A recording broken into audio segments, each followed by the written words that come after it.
buenas noches. Les damos la bienvenida. Unos minutitos los que van a acompañarnos en el Zoom, maestro, esperamos, por favor. Claro que sí.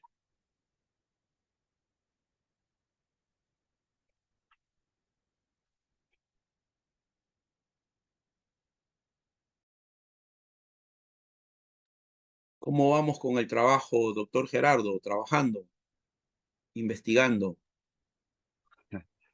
Sí, así es. Pues ya te había dicho que estoy de sabático y pues ahorita estamos haciendo un seminario de filosofía política los jueves por la tarde-noche en Zoom y también tenemos un círculo de estudios hegelianos. Ese sí te estamos haciendo la competencia. Eso ha compartido usted en sus redes sociales. Son varios amigos. ¿Lo hacen en presencial, maestro? Este es en presencial, solamente una vez que no podían algunos, lo hicimos a través de Zoom, pero básicamente es presencial. Es un círculo, pues chiquito. Ujú. Qué bonito, Ahí maestro. está. ¿Y a qué se dedica particularmente el círculo, maestro, mientras van ingresando al Zoom? Por favor, si nos puede contar. Claro, es que pues aquí en México la filosofía tiene una tradición importante, pero últimamente ha sido colonizada por las escuelas y corrientes europeas y estadounidenses, y entonces están marcando la pauta de lo que se trabaja aquí al interior como filosofía.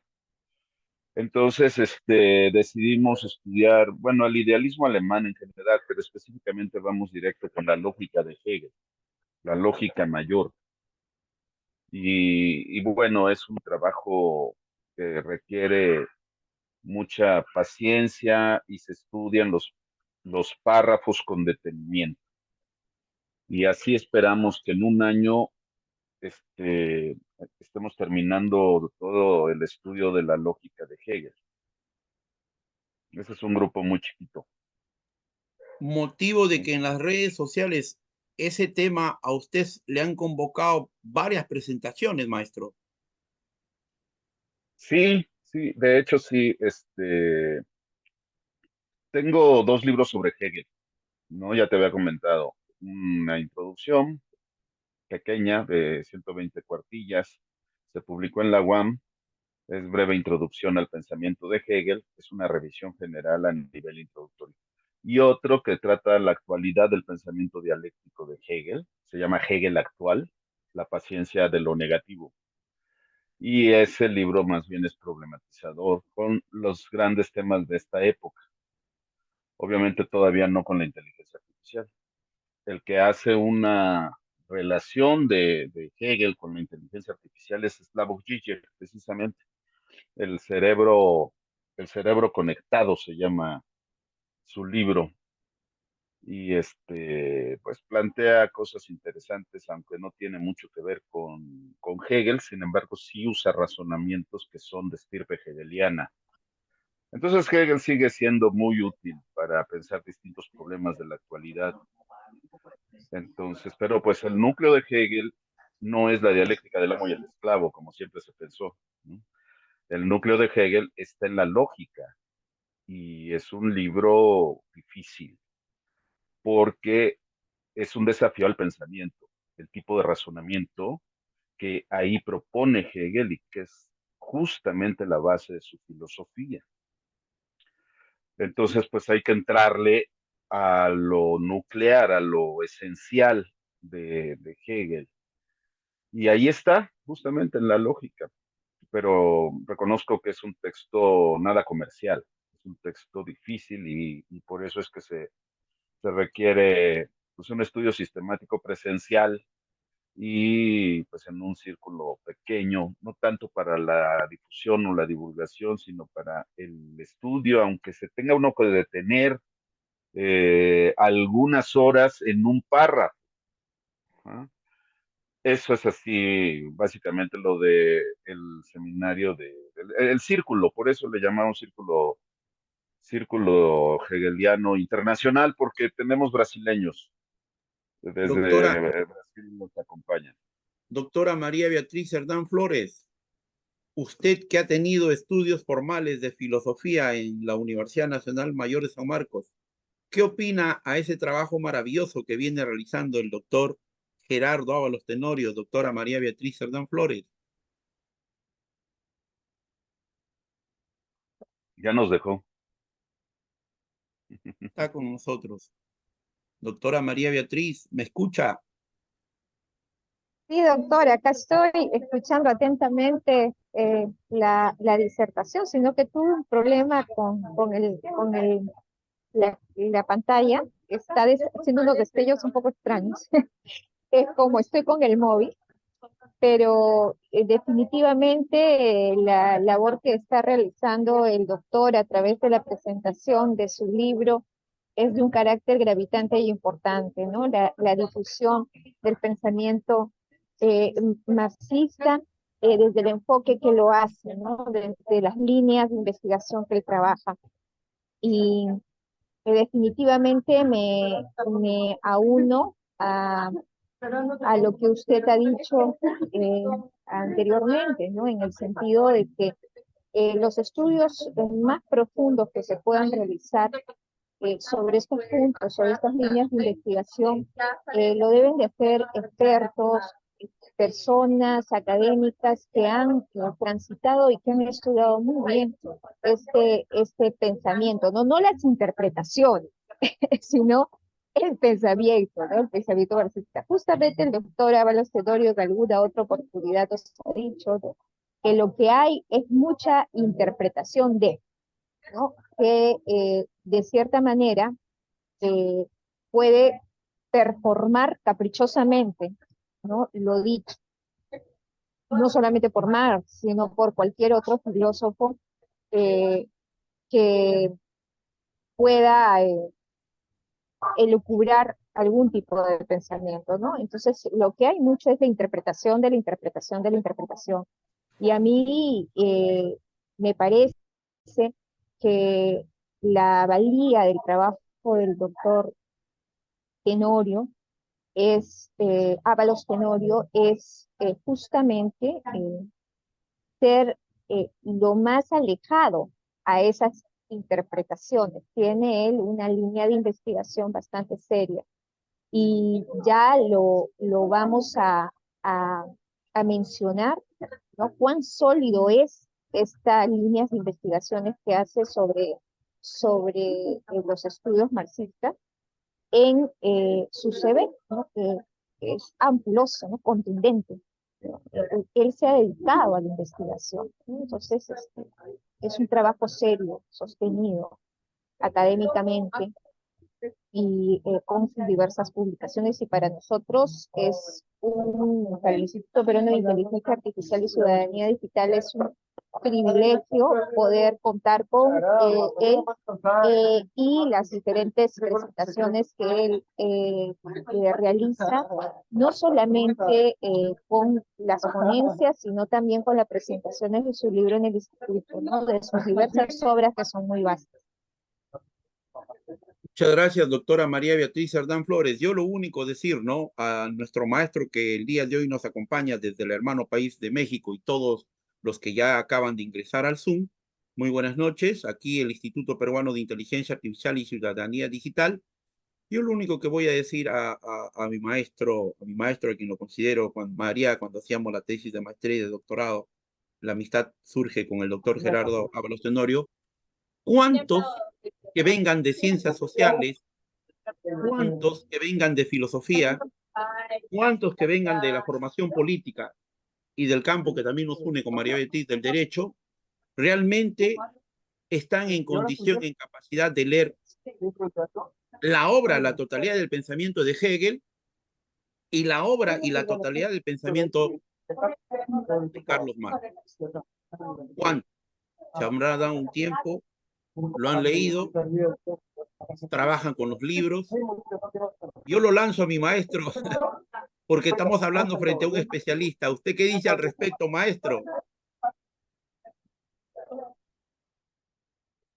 Y pues es que no es ya muy frecuente. Bueno, estamos ante un grave problema de decadencia de la ilustración en cuanto a movimiento civilizatorio, y una de las representaciones es que pues está en desuso el libro de papel, y lo peor y lo más grave es que lo que está en desuso es el razonamiento, la comprensión de los textos, y que la vida pública gire en torno a posiciones que están formadas en el pensamiento ilustrado. ¿Ah? Lamentablemente, nuestras democracias, cuando las hay, son mediáticas. Y esto quiere decir que el núcleo es la imagen y la apariencia. Y entonces la vida pública se banaliza, las democracias se vacían de contenido, ¿sí? Y quedan como un juego de mercadeo en el que gana la mejor propuesta mercadológica, no tanto la mejor propuesta política racional. Entonces, pues eso sí es lo que alarma de la situación actual de nuevas generaciones de estudiantes que no leen, o que si leen no comprenden lo que leen, y se van, lo peor de todo es que se van por lo que dicen los influencers, los youtubers, los personajes de masas de los medios de comunicación, incluyendo las redes sociales. Ajá. Entonces, una cosa es guiar, por ejemplo, mediante un canal de YouTube, guiar una lectura de algún autor, y otra cosa es querer sustituir la lectura de un autor con los videos, o que pueden ser muy atractivos desde el punto de vista visual, pero realmente ese es un problema que compartimos cuando hablamos de la inteligencia artificial, ¿no? La sustitución de la inteligencia humana, ¿sí? La normalita, la del nacimiento, la del funcionamiento del cerebro, la sustitución de esto y todas las implicaciones sociales que tiene, por lo que puedan hacer las máquinas o la inteligencia artificial aplicada a varios ámbitos. Porque evidentemente en la ciencia y la tecnología tenemos siempre un arma de dos filos, ¿sí? Por una parte facilita todo, facilita las tareas, facilita la producción, la creación, pero por otra parte se corre el riesgo de sustituir al humano en lo que tiene de creativo. Ujú. Y entonces los usos perversos también acompañan ese otro lado de la moneda, o el otro filo de la navaja, que nos puede renunciar a la humanidad del humano, precisamente por esta confianza depositada en lo que pueden hacer las máquinas. Ya tenemos adelantos muy fuertes en distintos ámbitos. El medio es la red social, pero a través de la red social se consiguen las aplicaciones que trabajan con inteligencia artificial. Y puede ser desde una fotografía hasta un documento.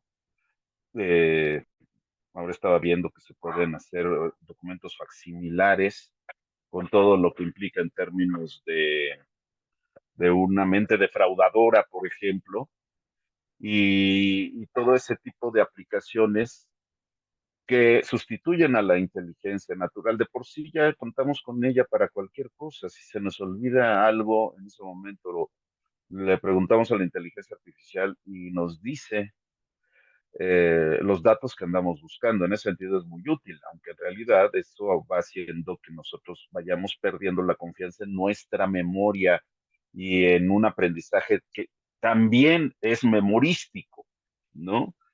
Bien lo sabemos, hay veces que no recordamos ni siquiera nuestro propio número telefónico, o de nuestros seres más cercanos, porque todo está prácticamente en el teléfono. Por eso sentimos que si nos roban el teléfono o lo perdemos, pues sentimos que se nos va nuestra prótesis existencial. Pero eso quiere decir que las máquinas están sustituyendo al pensamiento y eso sí se nota, ¿no? En muchos ámbitos es dramático, pero en el ámbito de la política es más dramático todavía, cuando las campañas presidenciales están en apariencias, en la imagen, en que si va peinada o no va peinada, que si aquí tenemos en este momento en su apogeo las campañas presidenciales, las campañas para el poder legislativo también. Tenemos a dos mujeres punteras, en realidad a una de las mujeres punteras, pero con toda seguridad o con mucha probabilidad. En política nunca hay seguridad al 100%. Ajá. La ciencia política es una ciencia, pero no es una ciencia exacta.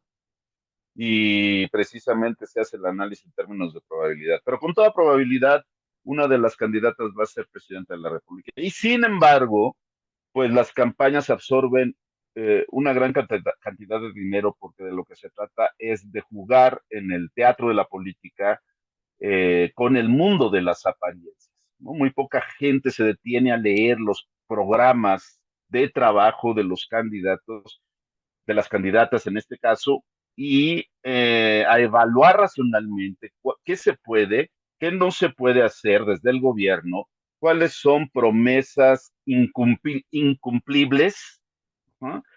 Cuáles son solamente propagandísticas y por qué, y eso sería lo interesante, que cada ciudadano pueda hacer el balance de las razones por las cuales se puede o no aspirar a la realización de las propuestas de los candidatos a los puestos de elección popular. Para decirlo pronto, ni siquiera saben algunos de los candidatos cuál es la diferencia entre el Senado y la Cámara de Diputados. Es decir, ¿qué es un diputado? ¿A quién representa? ¿Qué es un senador? ¿A quién representa? ¿Ah? ¿Y cuál es la razón de ser de esas cámaras? Simplemente son puestos a ocupar porque asegura chamba para el candidato y para varias personas. Y luego la intromisión de los poderes reales, de los poderes, de los factores reales de poder, ¿sí? O de los factores de poder real, como es la traducción conveniente de una de las figuras más usadas por la SAL, eh, una constitución que es una constitución, pues es el resultado de los factores de poder real. Y entonces hay intromisión de poderes muy perversos, muy perversos, porque su vocación no está en respetar la ley, sino en torcerla. Y entonces ahí ya va dando la ecuación un resultado bastante, pues bastante nefasto en cuanto a la evaluación de la democracia mexicana, cuando somos realistas, claro. Bueno, no Maestro, sé si me muchas gracias. preguntaste eso, ¿verdad? Maestro, Pues, ya maestro, me muchas fui. gracias, maestro, muy agradecido. Lo único, ¿no? A los que nos acompañan el día de hoy, invitarles a que le puedan seguir al maestro necesario las lecturas. Advierto que ella es su compañera de tertulias académicas, intelectuales, maestro. Sí, es Conchita, es muy bonita. Ella me acompaña. Muy bien, maestro. Hacemos llegar un saludo a todos los que nos acompañan desde donde estén, por favor, hermanos mexicanos, los de América Latina, los de Iberoamérica, que van a entrar en horas posteriores al canal de YouTube. Y también de forma muy especial al doctor Andrés Felipe Pérez Velasco desde Cali, Colombia. Hace llegar un saludo, maestro, a la presentación de usted, doctora María Beatriz Cerdán Flores. Por favor, muy buenas noches. Vamos a dar por inaugurado nuestro primer ciclo año 2024 de seminarios internacionales que tiene como título Inteligencia Artificial entre la filosofía y la política. El día de hoy vamos a continuar con la presentación del libro La filosofía política de Marx. Está a cargo del doctor Gerardo Ábalos Tenorio desde el hermano país de México. Un abrazo, maestro, un abrazo de parte del equipo de trabajo, colaboradores en el Perú y en el extranjero. Cedo la palabra a la doctora María Betty Cerdán Flores, por favor. ¿Qué tal? Muy buenas noches. Eh, Les pido por favor toda la comprensión del mundo porque estoy en un sitio un poco con un poco de interferencia, ¿no? Pero es un sitio muy bonito. Se trata del local de la Asociación de Teatro de Aficionados en Lima, Perú. Entonces, es una locación, pensé tranquila para poder hacer la transmisión el día de hoy, pero siempre nos sorprenden las cuestiones que se presentan, ¿no? Pero hay que adaptarse. Hoy tenemos la presencia del doctor Gerardo Ábalos Tenorio para el Instituto Peruano de Inteligencia Artificial y Ciudadanía Digital, y es para nosotros un grato honor poderlo presentar a través de su síntesis curricular. El doctor Gerardo Ábalos Tenorio es licenciado, maestro y doctor en Ciencias Políticas por la Universidad Nacional Autónoma de México, profesor, investigador titular C de tiempo completo, adscrito al Departamento de Relaciones Sociales de la Universidad Autónoma Metropolitana, Unidad Xochimilco, desde 1969. 89. Posee un... Perdón, 89, sí. 89. Sí, en 69 todavía no se fundaba la UAM y van a sacar cuentas y voy a tener 95 años, entonces sí, eso sí. No puede ser. Desde 1989. Es correcto. Muchísimas gracias por la tingencia. Lo que pasa es que hay un poco de penumbra o algo que interfiere y no pude leer bien ese número, pero efectivamente, doctor, es 1989.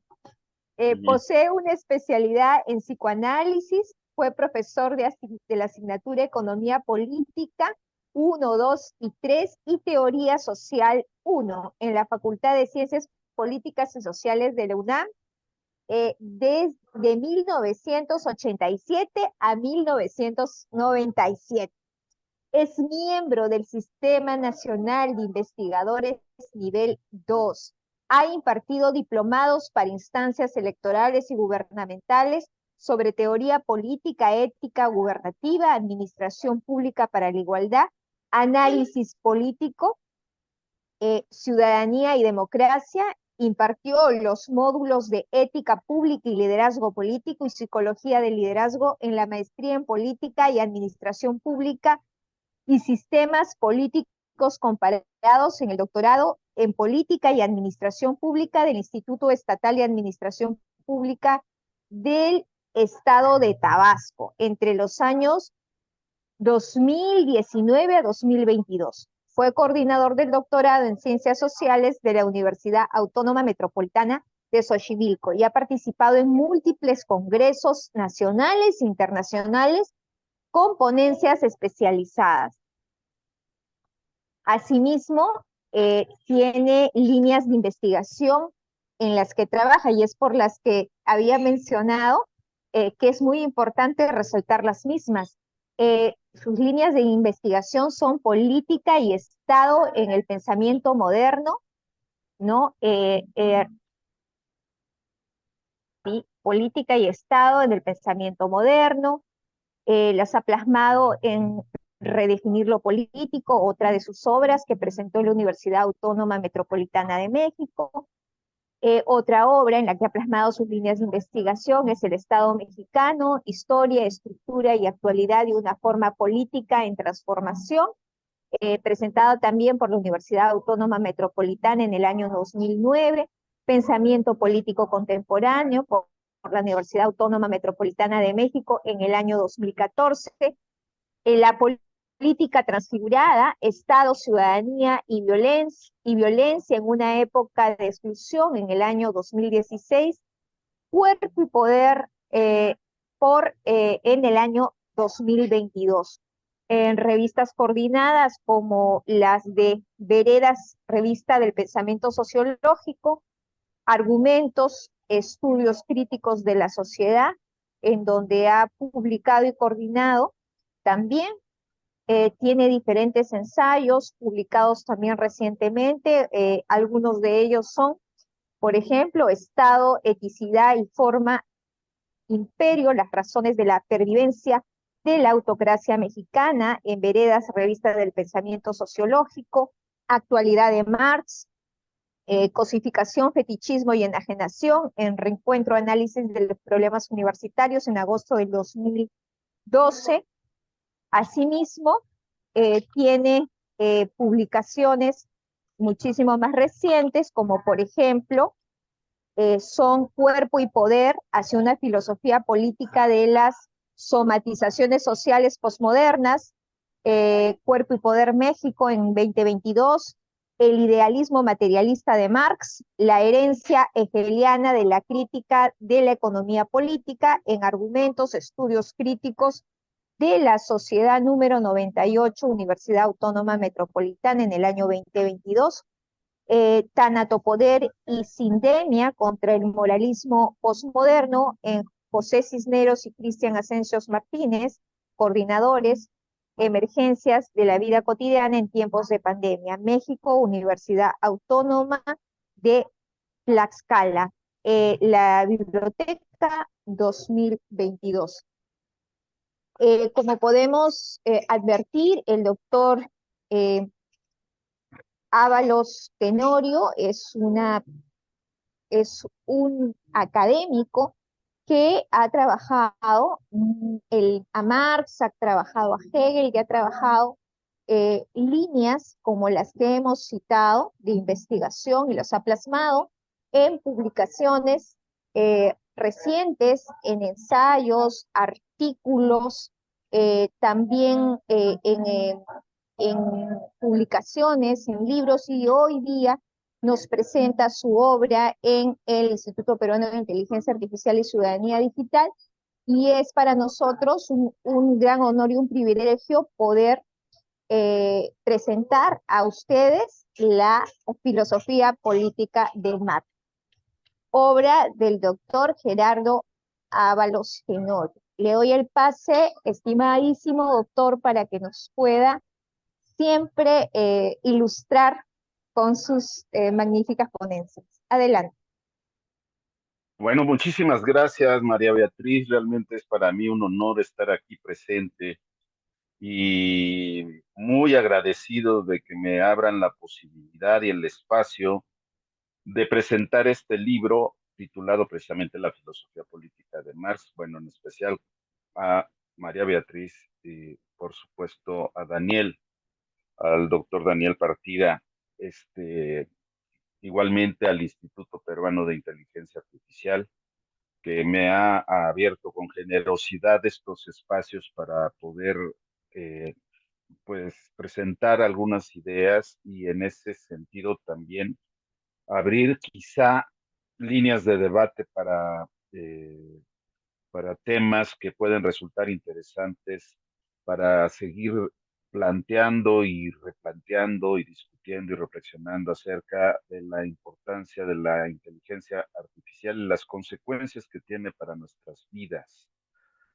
Bien, este libro, La filosofía política de Marx, lo publica, es una portada muy, muy bonita, está diseñada en España, se publicó en España por la editorial Herder en 2022 y efectivamente es una obra que no es convencional ni es un libro más acerca de Marx o una introducción a Marx. Es un libro que en primer lugar parte como punto de partida considerar que vivimos tiempos privilegiados para releer a Marx ya no con un espíritu dogmático, político o ideológico subordinado a los dos polos de la lucha por el poder que prácticamente cubrió el siglo XX. A partir, ustedes saben, de la Primera Guerra Mundial se redefine el mapa geopolítico del mundo y esta redefinición concluye en 1945 y se reparte prácticamente el mundo en dos. El mundo occidental capitalista, el mundo oriental del llamado socialismo o del comunismo, ¿no? Esto, sin embargo, no fue una coexistencia pacífica ni cooperativa para que la transformación del planeta pudiera representar una adecuación a las necesidades del creciente número de seres humanos que habitaron el planeta en ese siglo. Entonces, pues se conoce evidentemente esta organización como la Guerra Fría, que sí fue una guerra supuesta o fría entre la Unión Soviética y los Estados Unidos, pero sí fue una guerra caliente en muchos escenarios donde se disputaban las, las formaciones locales, fuerzas beligerantes locales, unos apoyados por la Unión Soviética y otros apoyados por los Estados Unidos, y así se desenvolvió al mismo tiempo el llamado Welfare State, que es formaciones, eh, una de las configuraciones sociohistóricas o socioestatales del capital. El capitalismo nunca se vive así simplemente como capitalismo. Por eso es una quimera el capitalismo de libre mercado. Eso no existe más que en la imaginación de algunos de los teóricos neoclásicos y también en Milley, pero pues tan paradójico es que el propio Milley decreta una serie de medidas económicas donde se supone que se retira el Estado de la economía, pero él mismo asume contradictoriamente que él es el jefe del Estado y que él tiene el poder para hacer eso y para meterse en la economía, para regular. Esto simplemente muestra la importancia del Estado en la organización económica, pero muestra algo más importante. El capitalismo se tiene que concretar en configuraciones históricas socioestatales, así, socioestatales, porque el Estado, lejos de ser solamente un aparato de poder, es una comunidad política que efectivamente se desdobla hasta llegar a un escenario donde efectivamente pelean por el poder partidos políticos, líderes, dirigentes y posiciones políticas diversas. La típica lucha en el teatro de la política entre azules y rojos.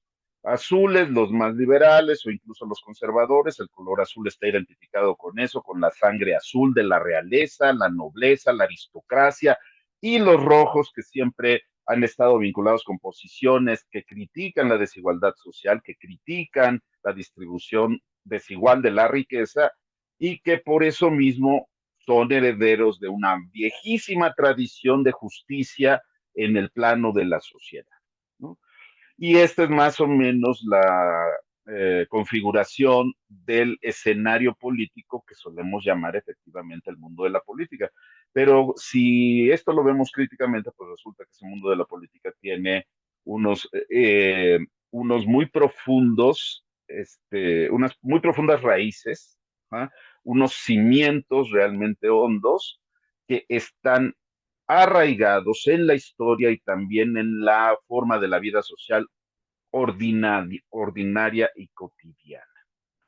Y entonces, bueno, el asunto del socialismo y del capitalismo no es tan fácil como detectar si un gobernante pertenece al universo ideológico de los rojos o si un gobernante pertenece al universo ideológico de los azules. En realidad el asunto es más complejo y hay algo que se llama precisamente la política del capital, el capital como proceso abstracto de unificación de los seres humanos, pero también de escisión de los seres humanos a partir de la producción material de vida o producción de la vida material. Y entonces el asunto empieza a resultar mucho más claro porque el universo de lo político se define en función de relaciones sociales ordinarias, cotidianas, de los hombres y las mujeres, de los seres humanos de a pie, ordinarios, esos que no cuentan para nada como políticos profesionales.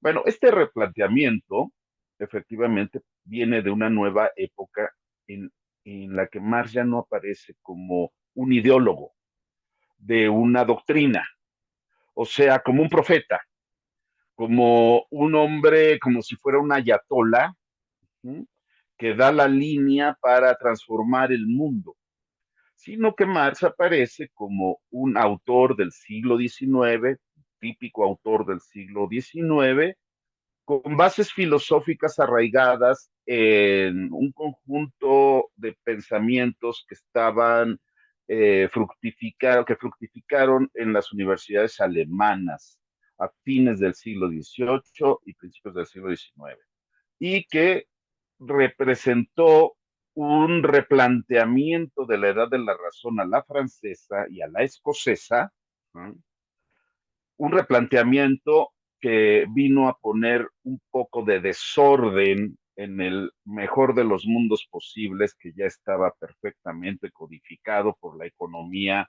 política clásica y por el liberalismo. Bueno, en esas condiciones el asunto fue muy interesante porque del idealismo alemán, de donde proviene Marx, de Kant, eh, Fichte, Schelling y luego, por supuesto, Hegel, viene una lectura peculiar de la economía política.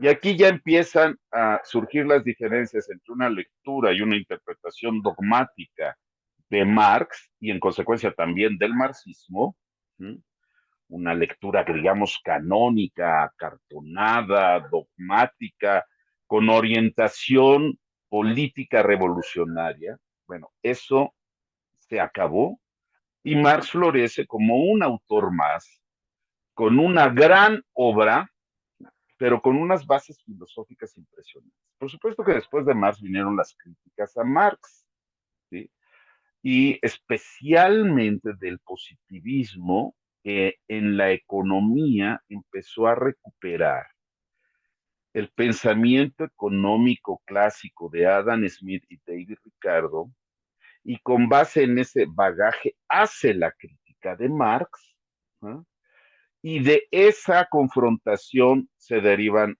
dos ideas fundamentales. La primera es decir que Marx no es un economista consistente, que no tiene una doctrina de los precios que realmente esté fundamentada en las verdades económicas más arraigadas en el pensamiento económico. Y segundo, que en consecuencia Marx es un filósofo metafísico hegeliano y por lo tanto que sirve para otras cosas, pero no para pensar la economía capitalista.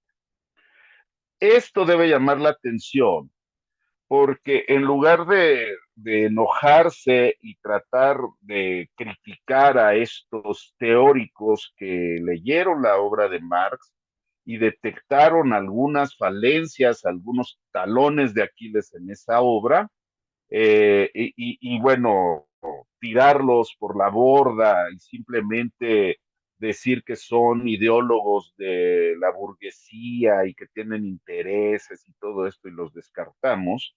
En lugar de eso,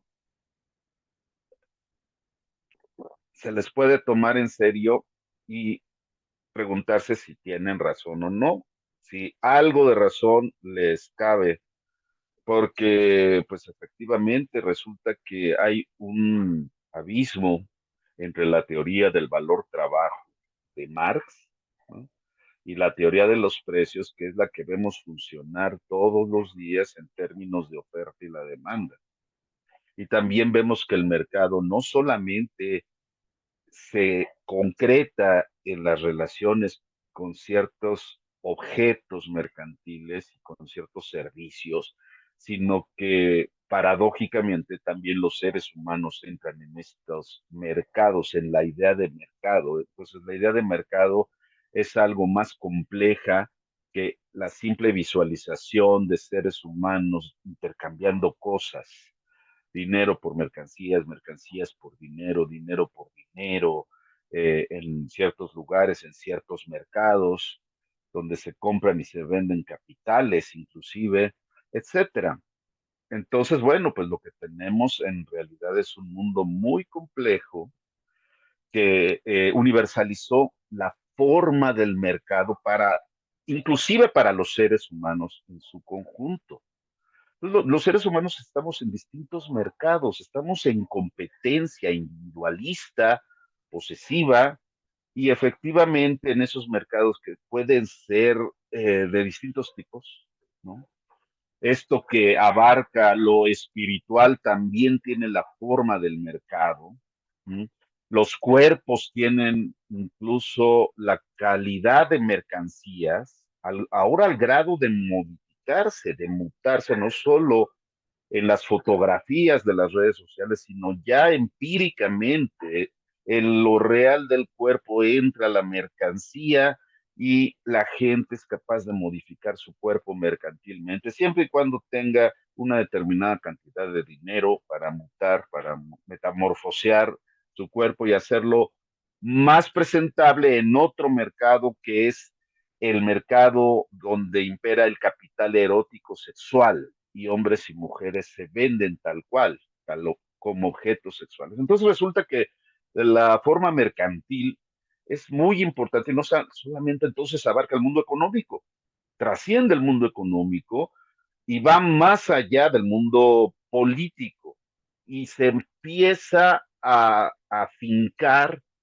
en aquello que constituye una humanidad muy íntima de los seres humanos, valga la cacofonía, y que tiene que ver con los afectos, con los sentimientos, con las percepciones, con la forma de sentir y con la forma de responder a las angustias de la vida, que tienen que ver siempre con la reproducción material.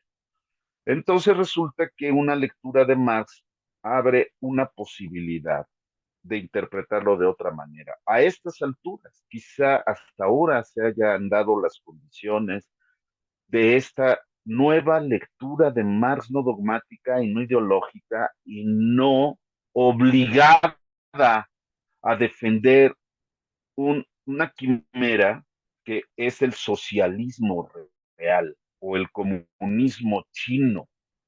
A mí me sorprende mucho cómo todavía hay marxistas eh, que defienden al comunismo chino, que pues solamente está en su imaginación. ¿Dónde está el comunismo chino?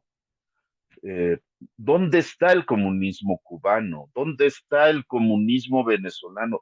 Obviamente en la imaginación febril de personas que no, no replantearon las ideas. Bueno, este libro sí sirve para replantear las ideas, desafía, y efectivamente no, pues parece que no es muy frecuente enfrentarse con ciertas provocaciones que este libro, el mío, quiero decir, la filosofía política de Marx, plantea. Bueno, en primer lugar, eh, hay filosofía política de Marx, ¿sí? Marx es un filósofo político. No, no se plantea si es más filósofo que economista, porque parte de la tesis fuerte que se defiende aquí, o digamos, el punto axial que me permite construir 5 capítulos muy provocadores y muy críticos, es que la crítica de la economía política de Marx no es economía, no es un discurso económico. Entonces, ¿qué es? Bueno, es parte de la filosofía política de Marx, ¿no? Es decir, para ponerlo de una manera un poco caricaturesca y primitiva elemental, el Capital se debe leer en la Facultad de Ciencias Políticas, en la Facultad de Filosofía y no necesariamente en la Facultad de Economía. Capital es un libro grande, que lamentablemente pues Marx nada más hizo un tomo, punto. Lo demás son cuadernos que dejó y que el buen Engels tuvo a bien ordenarlos, clasificarlos, redactar ahí donde había ciertas lagunas, etcétera, y de ahí salió el tomo 2, el tomo 3 del Capital. Pero lo que Marx escribió fueron muchísimos cuadernos, ciertamente, pero solamente se publicó el tomo primero del Capital. Eso sí, lo revisó varias veces y salieron versiones en distintos idiomas, pero él mismo ya no terminó el capítulo. Sin embargo, si lo interpretamos como filosofía política, lo que vemos es un discurso crítico en el sentido de Kant, crítica en el sentido de Kant, de un discurso, de una narrativa, de una propuesta de interpretación del mundo económico. Ese mundo económico era nuevo.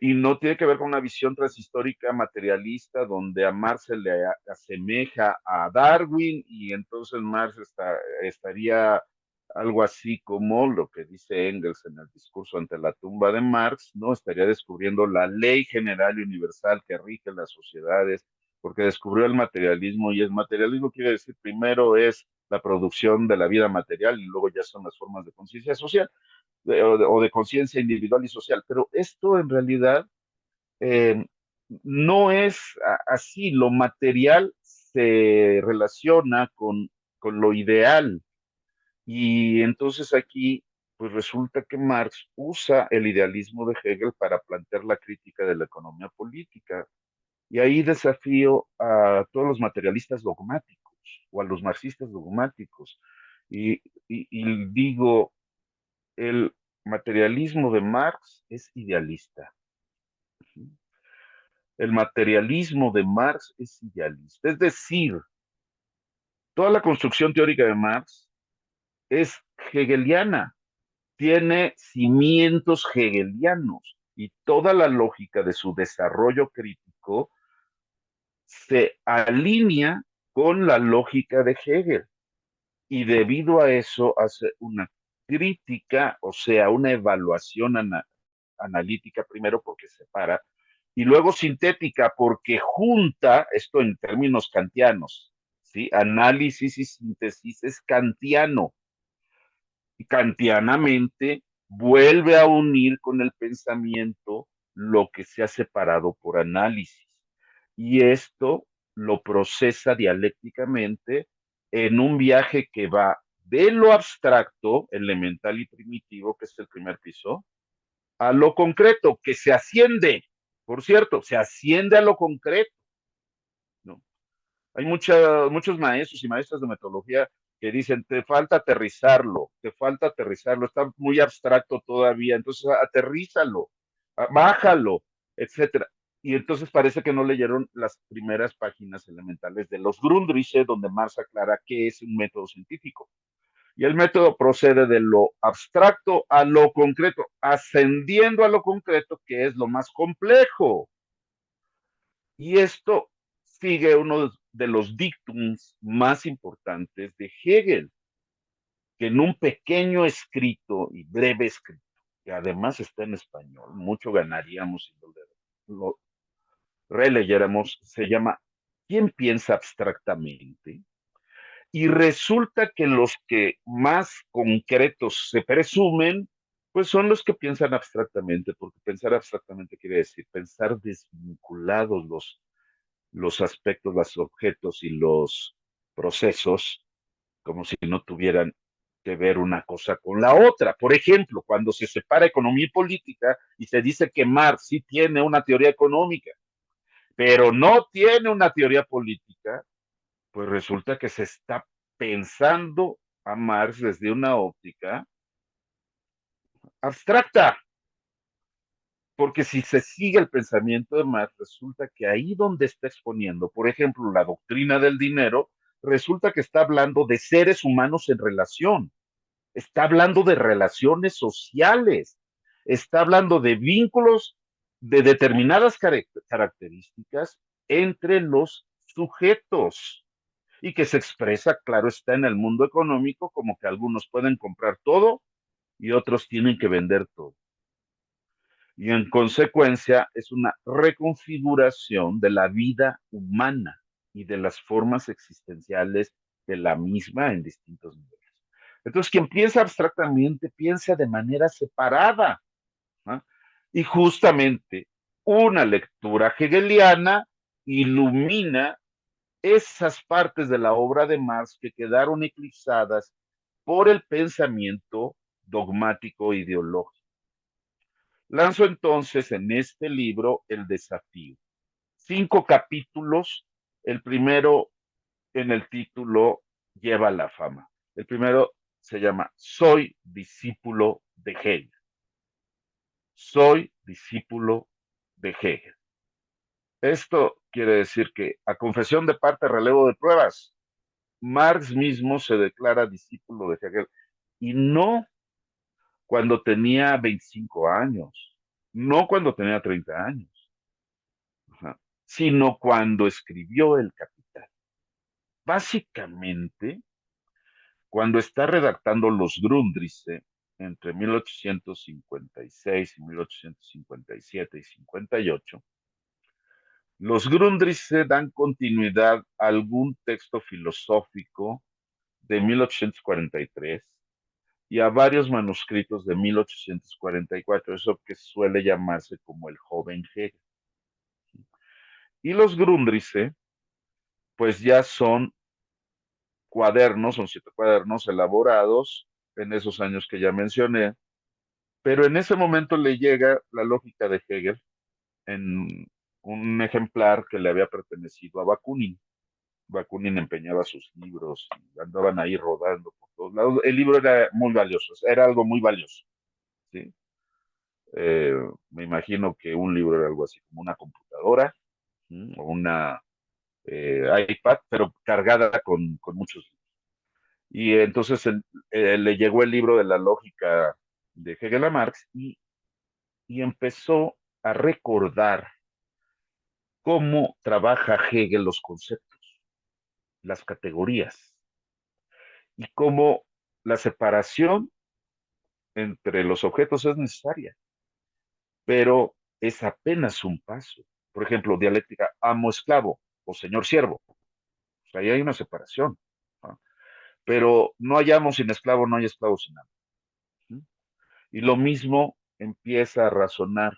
Ya en la fenomenología del espíritu, en términos de dialéctica amo-esclavo, ya la había usado Marx, ya la había recuperado Marx y había hecho una lectura bastante sugerente en los manuscritos del 44. Pues ahora vuelve, pero ya no con la fenomenología del espíritu, sino estrictamente con la lógica. Y esa lógica le da la pauta para reorganizar su pensamiento en los Grundrisse.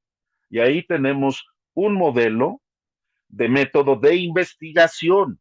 Los Grundrisse son un modelo de concreción de un método de investigación. El Capital es un método, aflora un método de exposición, pero aquí está el laboratorio, y en ese laboratorio de Marx empieza a tejer la totalidad sobre la base de la dialéctica hegeliana, donde los contrarios se identifican.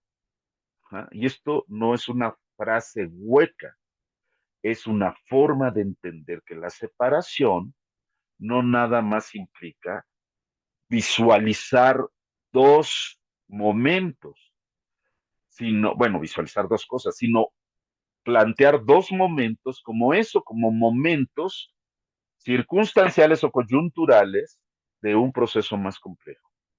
Entonces, efectivamente, en Hegel se reproduce lógicamente una totalidad, estamos hablando de una lógica ontológica, y Marx se resiste a asumir que la lógica sea ontológica, porque para Marx esa lógica lleva al descubrimiento de aspectos que Hegel mistificó mediante el Estado, porque para Hegel el Estado es una forma de civilización de superar los conflictos entre los entes separados, ¿sí?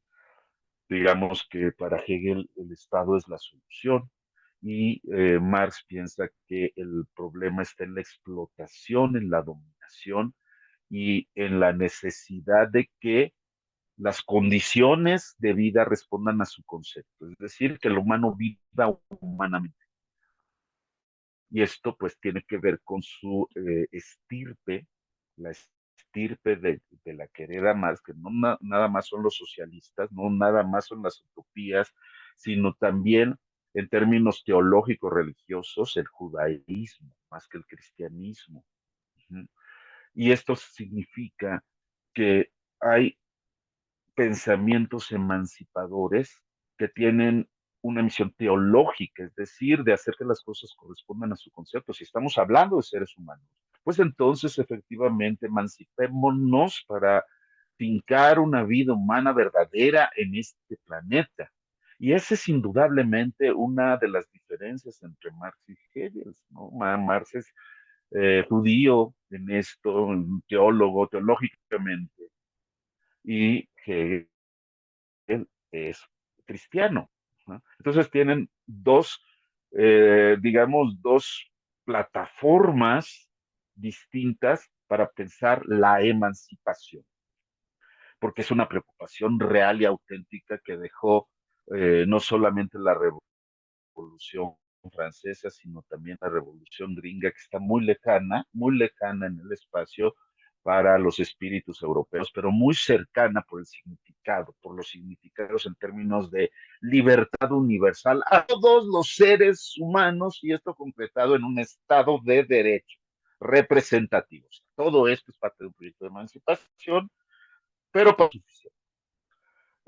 Entonces, el discipulado que Marx profesa de Hegel le permite leer los libros de economía críticamente, o sea, con la lógica de Hegel en una mano y con la crítica de la razón pura, la crítica de la razón práctica, básicamente, y los principios metafísicos de la doctrina del derecho de Kant con la otra.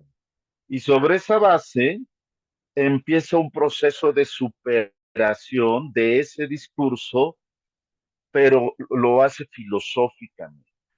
Y esto arroja como resultado, primero, una filosofía política materialista, ¿sí?, con una lógica idealista como hilo conductor.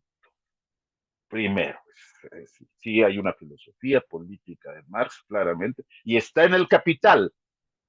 Segundo, hay teoría del Estado, y así explícitamente Marx conceptúa el Estado en sus distintos momentos de unificación con el capital en tanto relación social. El capital es una relación social que deviene, que se desdobla, que se extiende, ¿no? Y una parte de ese proceso de desdoblamiento o de, para usar la palabra correctamente, de despliegue, ¿sí?, es justamente la conversión de esos homo economicus en homo políticos, en hombres políticos, ¿no? Y en consecuencia, la totalidad sistémica del mundo capitalista incluye a lo político y al Estado. Lo político en una percepción más amplia, en una concepción, perdón, más amplia que la liberal y con una complejidad mayor. Y sí hay entonces varias denominaciones del Estado donde Marx coloca los distintos momentos coherentes del Estado. Y esto se demuestra aquí en el capítulo 3, donde se llama la estatalidad como proceso y su devenir institucional. El Estado es un proceso de instituciones. ¿Pero qué son instituciones? Pues son relaciones entre seres humanos que despedazan al ser humano, lo hacen abstracto y en tanto abstracto lo hacen formar parte de un conjunto de conductas que ha de practicar, ¿ah?, debido a los imperativos implícitos en esa institución. Y entonces el hombre de carne y hueso, el ser humano de carne y hueso, hombre o mujer, eso no importa, está sostenido por instituciones, ¿no? No está fuera de las instituciones, se concreta en instituciones. Entonces resulta que todo lo que decimos y hacemos, pues está ya determinado institucionalmente. No hay ni siquiera libre voluntad, ¿no? Y esto, bueno, pues Doctor Gerardo, maestro, a ese punto a ¿eh? donde usted va llegando de su presentación de este libro maravilloso, frente a estos críticos, frente a estos que no han leído la obra, el pensamiento de Marx, ¿cuáles, a lo que va señalando en estos momentos que está señalando, cuáles serían al día de hoy esas ideas fundamentales aportadas por Marx que siguen vigentes hasta el día de hoy, maestro? A lo que usted va señalando. Discúlpeme por la interrupción, maestro. No, está bien.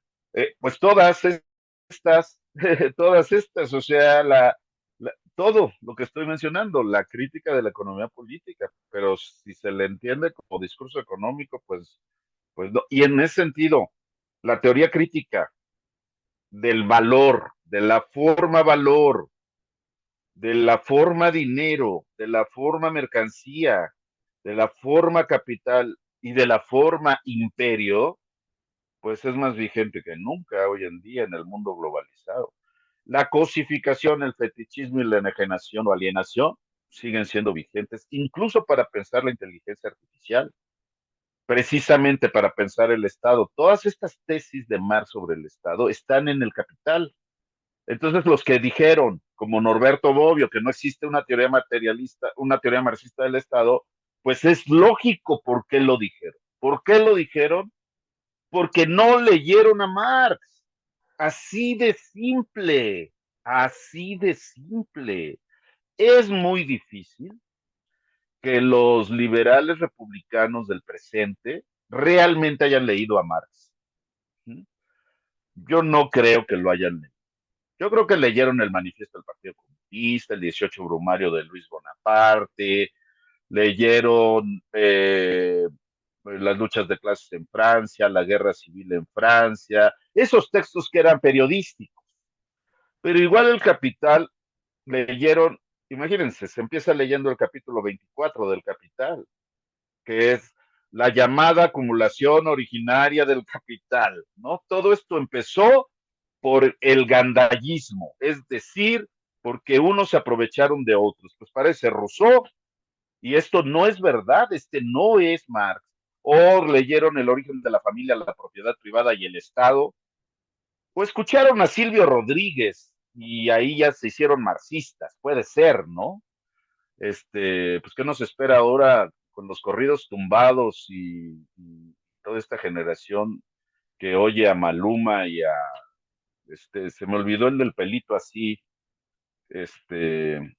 bueno, Peso Pluma, y todo esto que escuchan los jóvenes, pues no tiene nada que ver ni siquiera con la contracultura de los años 60 y 70, que expresó su inconformidad con un sistema, con una forma de tocar el rock de manera alternativa, ¿no? Estridente, era el llamado de atención de un sistema. Entonces, esas ideas, más las que siguen, porque yo planteo que sí, en Marx hay una recuperación de una recuperación dialéctica de la relación entre Kant y Hegel. Eso es muy importante porque nos plantea de otra manera Marx, ¿no? Como kantiano y como hegeliano, pero eso no es muy fácil conciliable. Aquí yo propongo una conciliación porque los hago pasar por dos autores que son lógicamente asimilables a este par de Kant, Hegel,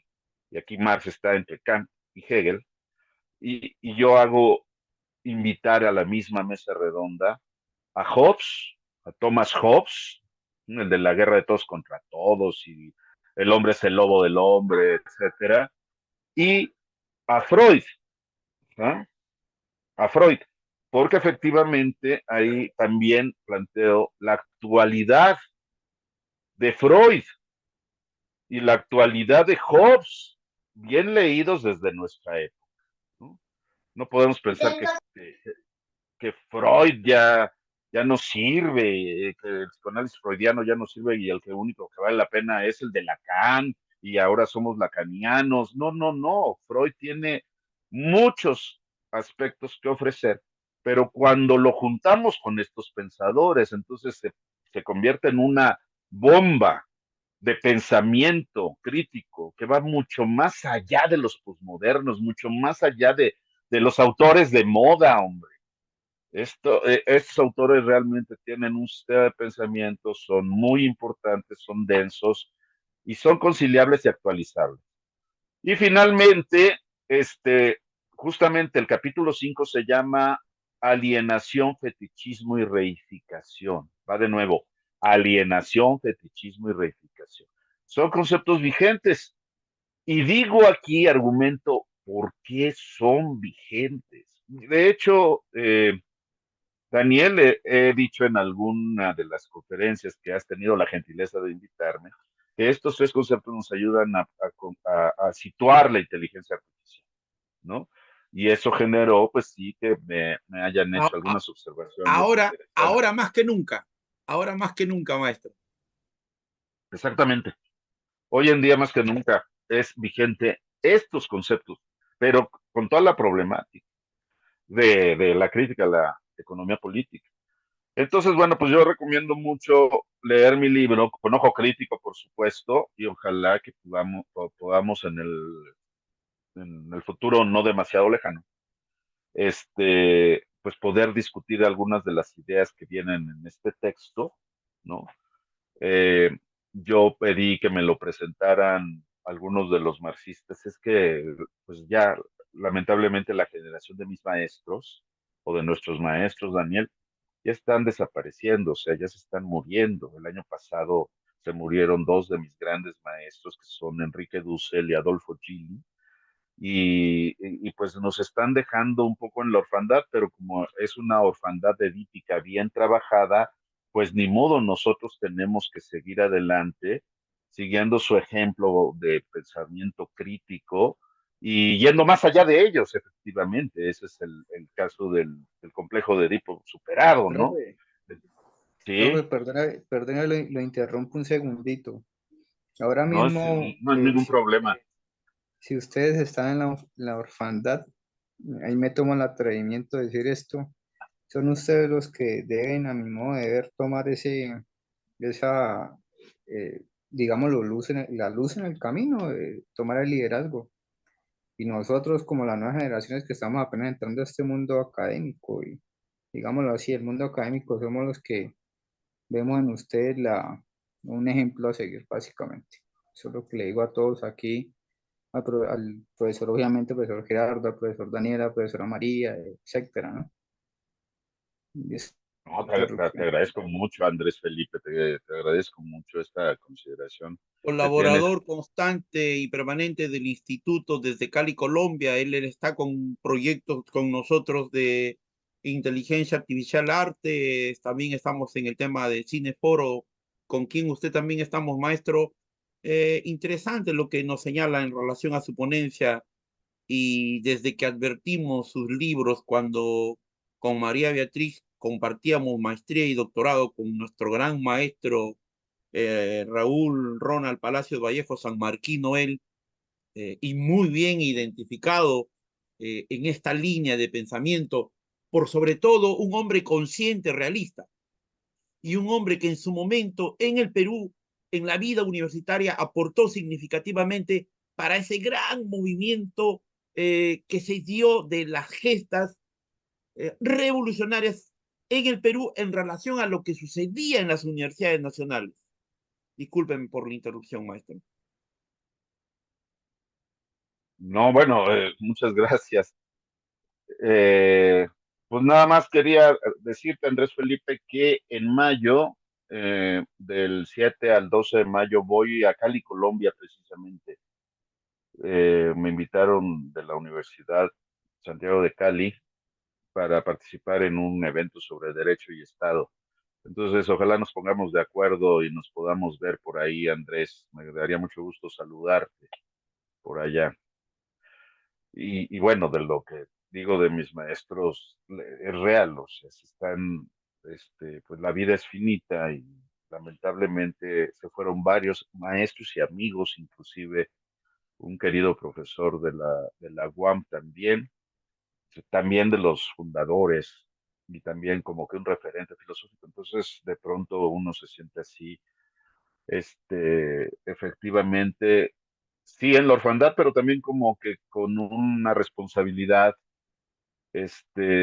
para retomar los aspectos que nos están enterrando, o sea, que están siendo enterrados por el patos posmoderno, ¿no? Por estas ideologías que desplazan el centro de atención a las identidades, ¿no?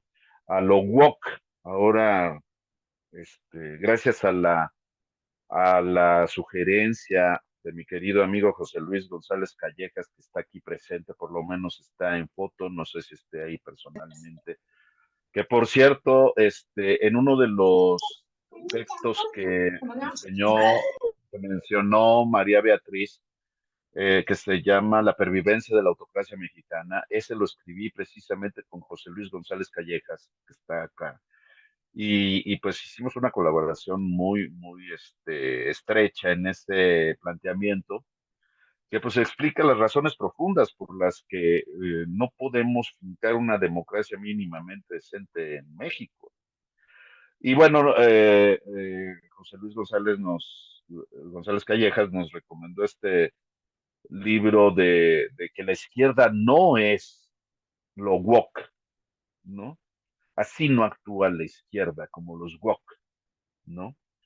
El pasado 8 de marzo, obviamente, hubo marchas feministas por el Día Internacional de la Mujer y acá en México, pues, hubo unas conductas que poco tienen que ver con la izquierda. Puede ser muy propio de esos movimientos, pero no son de la izquierda que tiene una raíz en un proyecto emancipador, que es otra cosa, pero no podemos asimilar que ese movimiento es de izquierda y tiene un proyecto y tiene claro lo que quiere.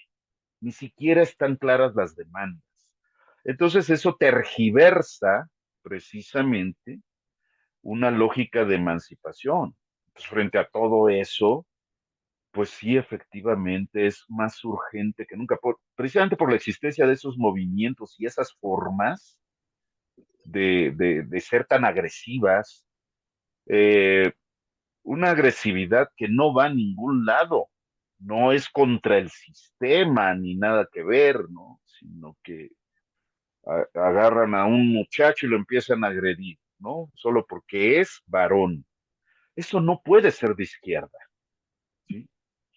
Lo he dicho en distintos foros, obviamente, ya me funaron más de una vez, pero es que es lo que pienso y no puedo pensar de otra manera. Lo bueno es que ese libro, y que lo tengo aquí, es de una mujer inteligente, Susan Neiman. Izquierda no es woke, este es el problema. El dogmatismo del pensamiento woke, ¿no? O sea, dicen que, por ejemplo, el género es construido socialmente, pero golpean a un varón por presentarse como varón, por ser varón, por vestir como varón y por andar en una motocicleta. El tipo se defendió porque cuando no se defienden, pues las cosas salen peor. Y Teorías Cínicas, ya lo he recomendado, pero ya está en español, Teorías Cínicas de Helen Pluckrose y James Lindsay, ¿no? Buenos textos, y todavía no están los mexicanos en esto, no estamos los mexicanos en esto, para combatir estos dogmatismos que están determinando la vida pública. Y eso sí es lamentable, ¿no? Muy lamentable. Pero bueno, no era el punto de la reunión, sino que era precisamente presentar este libro que me parece que ahora, como bien dice Daniel, es más vigente que nunca más.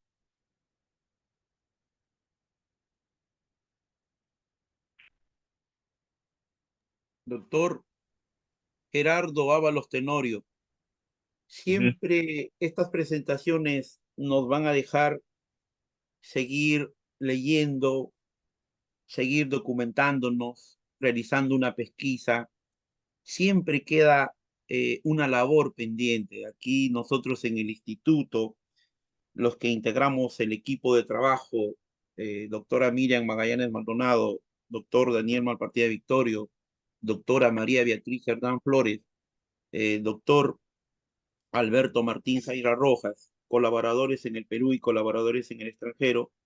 Bueno, siempre adoptamos una posición y es muy importante la presentación de este libro porque hay una necesidad en estos tiempos de esta nueva religión llamada inteligencia artificial, de que es necesario un pensamiento creador, innovador, de la mano con la crítica, una crítica a la situación, a nuestro momento y particularmente a lo que estamos viviendo, maestro, a lo que estamos viviendo. Invitar a los que nos acompañan el día de hoy en esta sesión de Zoom, de esta presentación de su libro maravilloso, que yo asumo que usted una vida entera, después de haber mencionado a sus maestros, se ha dedicado a elaborar estos maravillosos libros, que es el segundo que se presenta en el instituto en este primer ciclo de seminarios internacionales, Inteligencia Artificial entre la Filosofía y la Política. Voy a ceder la palabra a la doctora María Beatriz Hernán Flores. Doctora, María, ¿me escucha, por favor?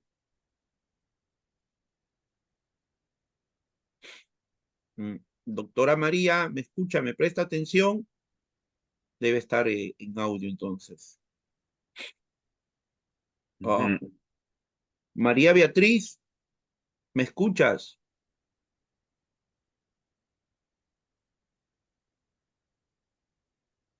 Doctor, vamos un poco continuando. Debe estar en tránsito, en movimiento. Sí, yo creo que sí. Usted nos señala en el libro. Yo le Ujú. pregunto, en la producción, en la obra de Carlos Marx, ¿podemos identificar etapas, edades en Carlos Marx, maestro? ¿Eso es correcto? Eh, a mi juicio hay una continuidad importante. No hay una ruptura epistemológica entre el joven Marx y el Marx maduro, y menos cuando el joven Marx era filósofo y el Marx maduro pues era ya científico, porque la noción de ciencia que hereda Marx eh, es la noción de ciencia problematizada, que no es simplemente la noción de ciencia de Newton, ujú, o de Bacon, Descartes, Newton, sino que es una recuperación de la noción de ciencia de Hegel, que la ciencia es la lógica o la ciencia es la filosofía. ¿Por qué? Porque es el fundamento del pensar científico experimental, ¿sí? Entonces ahí otra vez la unidad es importante. No ciencias de la naturaleza por acá y ciencias del espíritu por acá. Por supuesto que son dos ámbitos distintos por sus objetos, pero la lógica que rige la comprensión de la naturaleza es la misma que rige la comprensión del espíritu, que es todo lo humano, del mundo humano, ¿no? Hay continuidad ahí. Y entonces el Marx de los manuscritos del 44, que se pone a elaborar su filosofía del trabajo enajenado y todo esto, pues sigue vivo después de pasar por Hegel, por una crítica a Hegel, ¿no? En 1843 ya había hecho Marx una crítica a Hegel, y todo esto lo condensa. en la crítica de la economía política del llamado Marx maduro. No hay un Marx diferente, es el mismo personaje, es el mismo pensamiento, pero desplegándose con mayor complejidad en la medida en que se vuelve más viejo cronológicamente. Pero en un filósofo, en un pensamiento, lo importante es precisamente el tiempo lógico. Y ahí no pienso que hay ruptura. ¿No? El último Marx, decía Enrique Dussel, para referirse a los últimos cuadernos que redactó ya en la década de los 70, Marx, ¿no? Del siglo XIX. Pero pues no hay ni joven Marx más que cronológicamente, por supuesto, era joven y tenía menos elementos que cuando era viejo. Alguna ventaja tiene el ser viejo, como cuando Eduardo Nicol dijo, la filosofía es cosa de viejos, ¿no? Y yo no entendía por qué. Ahora que ya me estoy haciendo viejo, ya entiendo mejor por qué, y es que efectivamente uno va acumulando conocimientos y aparte va acumulando unos libros, ¿no? Pero libros que uno no lee, nada más van creciendo los montones todavía, pero sí va haciéndose más complejo el pensamiento. Digo, lo malo es que puede dar ahí Alzheimer o alguna de esas enfermedades que va perdiendo uno la memoria y entonces ya dice uno, sí, la existencia es trágica, ¿no? La ventaja de ser viejos es que se sabe más, pero no se sabe, no se sabe nada si te vas a enfermar de la memoria, entonces, o sea, o que pues, se te empiezan a olvidar las cosas, los nombres de los libros y, en fin, ¿no? Este, ese es un asunto. No, no, no, pienso que Marx, era además un hombre muy inteligente, era una verdadera máquina de lectura y de escritura, tenía una forma de trabajo ejemplar, pero pues se tardaba mucho, ¿no? A él no le hubieran dado beca en ninguno de nuestros institutos y organizaciones para apoyar la ciencia, porque nunca terminaba a tiempo, ¿no? Estaba haciendo una investigación donde el tiempo no era un factor para entregar la tesis doctoral o entregar la investigación o las 5 publicaciones anuales para obtener la beca y esto, no, no, no.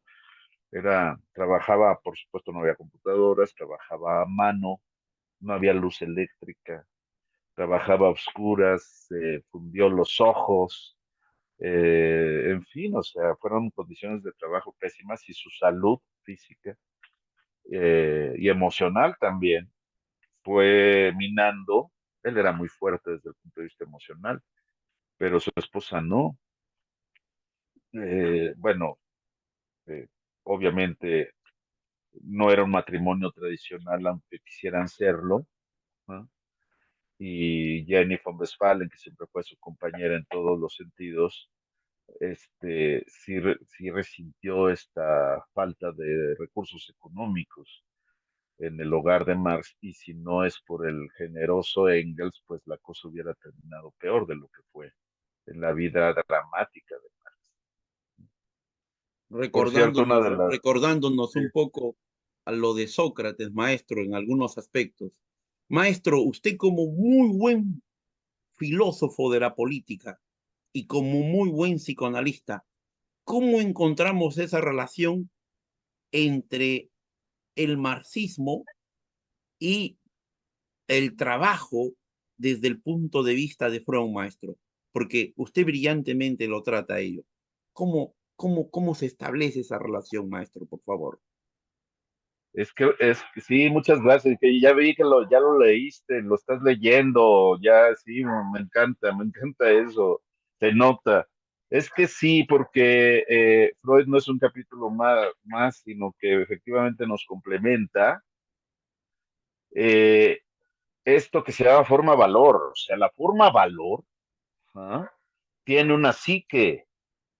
No es que la psique sea de la superestructura y que lo otro sea la economía. No, tiene una psique. El vender la fuerza de trabajo, el sentirte humillado porque tienes que ir todos los días a, a llevar tu propio cuero y no se puede esperar otra cosa, dice Marx, más que se lo curtan al obrero, eso implica una modalidad de la estructura y del funcionamiento psíquico. Y va junto con pegado, es decir, sí va en relación con la forma valor, ¿sí? Al grado de que en las clases dominantes se nota bajo la forma de prepotencia y seguridad en el carácter, o sea, una estructura de personalidad que corresponde con el papel que juega en ese intercambio mercantil, ¿sí? Pero pues aquí tenemos una capa social que generó el welfare state, que es la clase media, que es como una síntesis de la psique moderna. Es decir, Freud necesita de los otros autores, pero Freud es ineludible para, para entender la estructura pulsional de la forma valor, del tener o no tener dinero, así de simple, de los sueños, pero no en el sentido de que te duermes y sueñas, sino en el sentido de la fantasía que genera el tener dinero, el ser famoso, el ser una estrella que le den el Oscar, ahora que el domingo fue la entrega de los Oscars, pues ya todas las semanas los medios de comunicación de masas comentan los Óscares y parece que el mundo de los famosos es la meta a seguir, pero de la que están excluidos aproximadamente 7.500 millones de personas en el mundo, que sin embargo conocen a los famosos y obviamente aspiran a algún grado de fama y puede que sean famosos a través de una publicación en las redes sociales. Bueno, todo esto inevitablemente es la incorporación de Freud como un teórico de la forma valor, ¿no? Como un clínico del poder le llamo, ¿no? Un clínico sí, pero no de la histérica, no del obsesivo, o no del histérico y de la obsesiva, para que no digan que es una cuestión de género o de sexo, sino un teórico de la psique, que tiene un momento individual, obviamente el sufrimiento individual, pero tiene un proceso de despliegue y pasa por la forma valor, por la forma mercancía, por la forma dinero y por la forma imperio. La psique hoy en día depende de Netflix, para ponerlo en términos así crudos. Y eso es grave, grave. No nos dejan ni siquiera elegir nuestras formas de sufrimiento. Nos las ponen, en serio. Entonces, no, Freud es así, super maestro. Sí, sí, sí. Muchas gracias, doctor Gerardo Ábalos Tenorio. Siempre No, gracias a ustedes. brillante, siempre dejándonos tarea, dejándonos labor para seguir en lecturas en relación a sus publicaciones. Doctora María Beatriz Cerdán Flores, tiene la palabra usted, doctora. Sí, muchísimas gracias. Eh, Interesantísima la disertación del doctor eh, Ábalos Tenorio. Yo quisiera hacerle una pregunta. ¿Cuál es la relación que pudiera establecerse entre la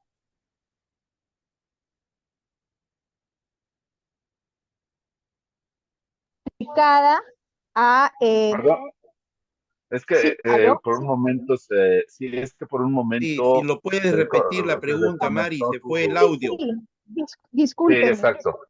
discúlpenme. Sí, ¿cuál es la relación existente entre la aplicación práctica de la filosofía política de Marx o la inaplicación de la misma y la precariedad estatal? Y si existe en ella un entramado con justamente la forma valor que usted ha Mm, mencionado. Lo otro, sí, Sí, lo otro que quería consultarle encarecidamente, discúlpeme, lo que pasa es que como estoy con el celular en mano, lo había Sí, anotado aquí. Marx primero critica a Hegel y luego retorna a él, y sí. luego se considera un discípulo. Entonces, digamos que es como el repensarlo le hace identificarse con él en determinado línea de pensamiento y finalmente se considera un discípulo suyo. Eso tiene alguna, digamos, le merece algún tipo de comentario en el sentido de que hablamos se ha dicho que no hay una evolución, si está directamente relacionado con esa evolución epistemológica de Marx, o usted considera que ahí no habría, digamos, tal. Y lo otro es la concepción del teatro de la política. ¿Qué se entiende por la concepción del teatro de la política? Ujú. Bien. Ajá. Es para hacer un seminario. Discúlpeme, pero son No, no, no, está perfecto. es que Este, me fluyen esas Maestro, humildemente, la doctora María Beatriz Cerdán Flores en la Universidad Nacional Mayor de San Marcos cursó los estudios de filosofía con ajá. grandes maestros, con grandes maestros. Entonces, doctor, maestro, por favor, nosotros en el instituto Sí. siempre con la mejor atención, con el respeto, el cariño y esas preguntas en relación a ese trabajo maravilloso que usted realiza, María Beatriz, es, ella ha tenido los estudios formales. Yo me considero, en cambio, un amante, un admirador de la filosofía.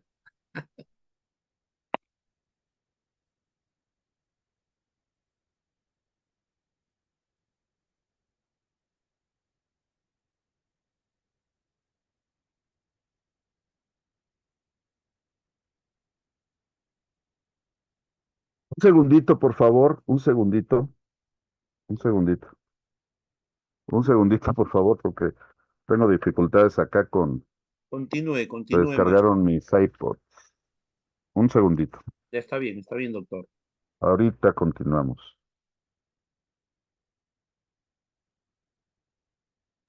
¿Cómo nota las preguntas, no, maestro, de María Beatriz?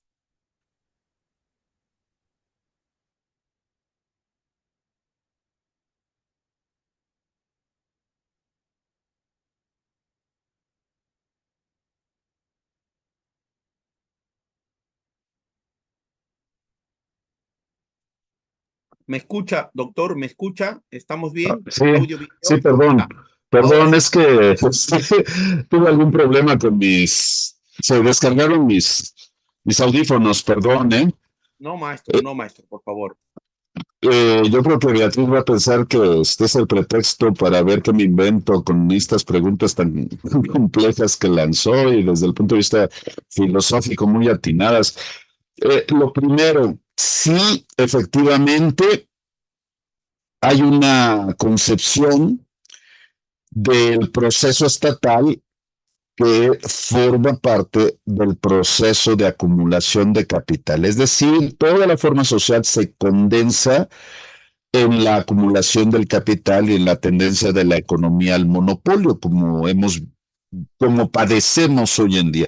¿Y esto qué quiere decir? Que hay una forma política que se despliega mundialmente, aunque se concreta en estados-naciones que sí son soberanos, y otros estados que fueron colonias y después les costó mucho trabajo constituirse como estados-naciones. La mayoría de ellos no son soberanos. Tenemos muy pocos estados soberanos en el mundo, es decir, que tienen el poder de autodeterminación y que tienen el poder de establecer relaciones de igualdad en los tratados de comercio, de financieros, pero también diplomáticos de intercambio cultural y todo lo que tiene que ver con el saber y el conocimiento. El núcleo, por supuesto, cuando Marx dice el desarrollo de las fuerzas productivas, no se refiere al mecanismo automático de la economía, como se puede interpretar. Se refiere en realidad a la importancia del conocimiento científico y sus aplicaciones tecnológicas. Sus aplicaciones tecnológicas. Esto en términos de estructuras de poder. Es claramente que el conocimiento está mal distribuido en el mundo y no es para todos. Y que parte de la estructura de poder significa excluir a las clases subalternas de una verdadera educación científica. Esto como un plan de control y dominación. ¿Y de quién es el plan? De unas mentes perversas que andan ahí diseñando las políticas neoliberales. No, no es tan así, sino que está esto presente en la propia cotidianidad de la compraventa de la fuerza de trabajo. Ahí está presente, se traduce en un etos del dominado que, por ejemplo, en nuestros países lleva a ese etos a involucrarse con el crimen organizado, por ejemplo, ¿sí? Todos los días circulan imágenes de la prepotencia de los criminales, de los delincuentes, para controlar las distintas zonas donde tienen control. Ahora ya extendiendo sus negocios, no nada más al intercambio de estupefacientes, sino que cada vez es más extendida la extorsión para dominar las economías locales. Y esto, pues evidentemente son actores que no tienen absolutamente ninguna formación en tanto seres humanos, son máquinas de destrucción, son máquinas de matar, son máquinas que no tienen la más mínima moralidad empática, ya que está de moda, vamos a utilizarlo y vamos a hacerlo, de identidad, de solidaridad con otros seres humanos, si se convierten en realidad en unos dominadores que buscan obviamente el dinero y el control y el poder. Y ahí tenemos una de las más perversas manifestaciones de esta aplicación de la filosofía política de Marx a la comprensión de procesos complejos, porque esa es la aplicación, ¿no? No tanto ¿se acuerdan, no? La famosísima 11ª tesis sobre Feuerbach. Los filósofos no han hecho otra cosa que interpretar del mundo, de lo que se trata es de transformarlo, ¿sí? Claro, pero eso ni siquiera lo hace el filósofo. Y eso, lo queramos hacer o no, de todos modos lo hacemos y hay épocas en las que se condensa esa transformación, pero inevitablemente esas transformaciones siempre van encabezadas por dirigentes políticos, obviamente, pero el gran motor de la transformación social es la ciencia y la tecnología, ¿eh? Ni modo, o sea, sí, aquí hay que visualizar los procesos históricos. Entonces, la aplicación de la filosofía política de Marx permite comprender fenómenos complejos.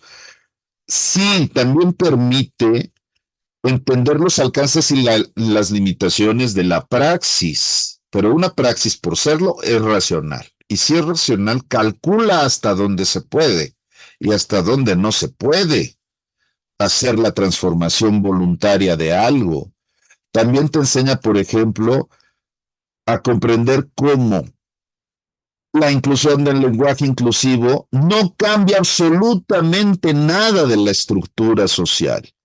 ¿Sí? Es una forma de tergiversar un proyecto de transformación a través de la simulación con esta idea peregrina de que la realidad está construida lingüísticamente, sí, pero no a voluntad y no solo lingüísticamente. Entonces, si yo uso el lenguaje las, los, Leslie, no voy a cambiar absolutamente nada, pero forma parte de un proceso de obnubilación o de eclipsamiento, de eclipse de la razón.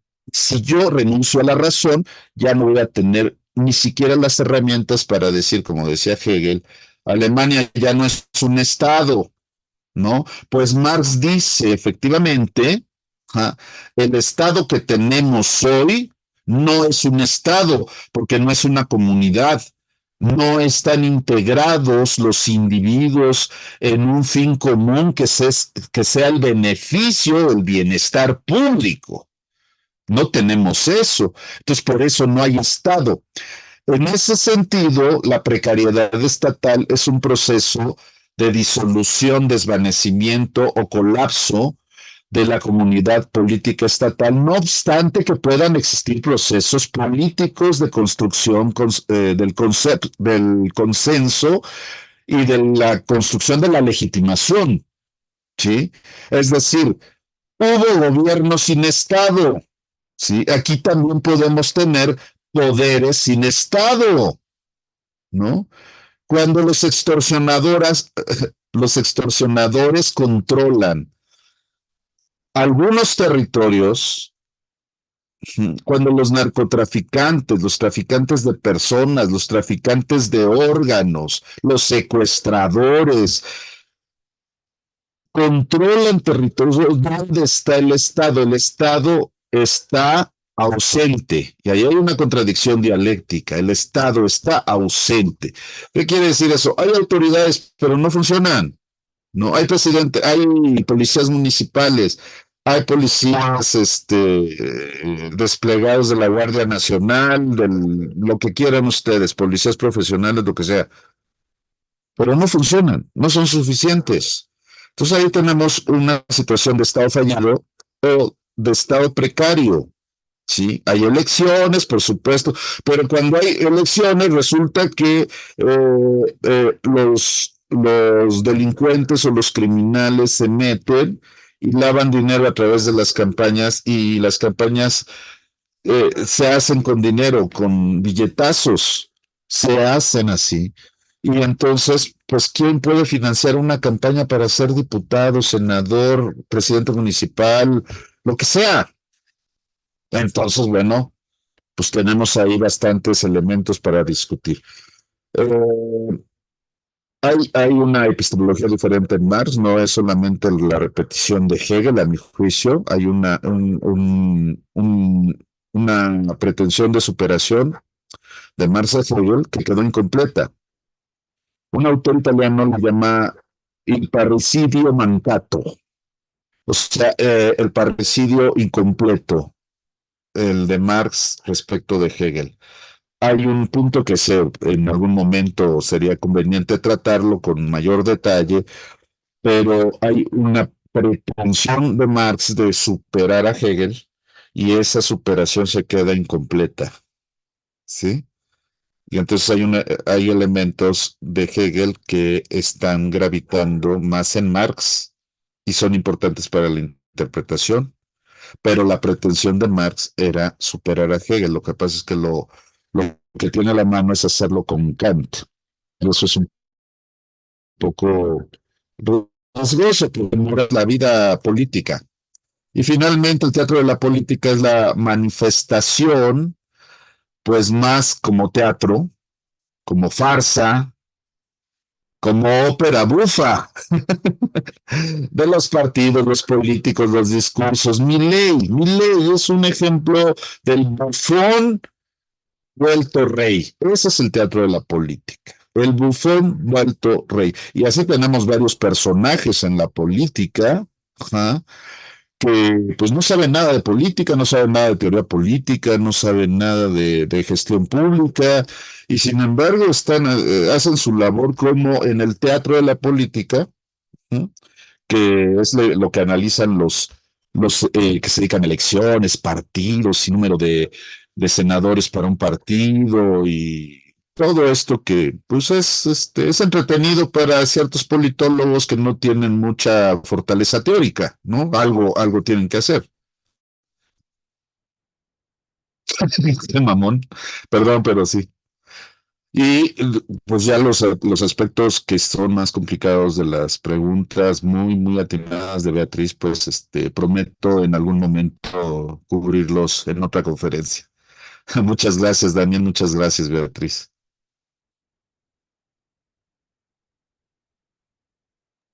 Doctora María Beatriz. Doctor, muchísimas gracias a usted, más bien por su pertinente respuesta. Yo siempre quedo tributaria de usted, realmente escucharlo es un placer inmenso, eh, estimula muchísimo realmente. Le agradezco infinitamente que tenga la gentileza y la delicadeza de hacer, digamos, mención de que en algún momento se absolverán algunos puntos, pero Ujú. creo que con la maravillosa ponencia que usted ha hecho, yo quedo muchísimo más que satisfecha. Claro que sí, cuando usted así lo disponga, cuando el tiempo así también lo permita, eh, realmente entendemos las limitaciones del tiempo, también de que estamos en un formato determinado, y también lo que dice usted, ¿no? Que hay muchas preguntas que nos abren a una serie de disertaciones que ya son un Gracias. capítulo aparte. Pero le agradezco infinitamente, de verdad, muchísimas gracias por sus palabras, ¿no? Y muchísimas gracias por ponderar las preguntas que le formulé de la manera como lo ha hecho. Creo que le agradezco muchísimo, ha sido muy generoso con sus apreciaciones. Y No, claro gracias a que ustedes. el instituto tiene las puertas abiertas para justamente disertar de todo lo que tenga que disertarse, siempre que usted así lo crea pertinente. Siempre es un placer y un privilegio poder eh, interactuar, poder brindar esta información y esta plataforma de educación y para todos nuestros participantes.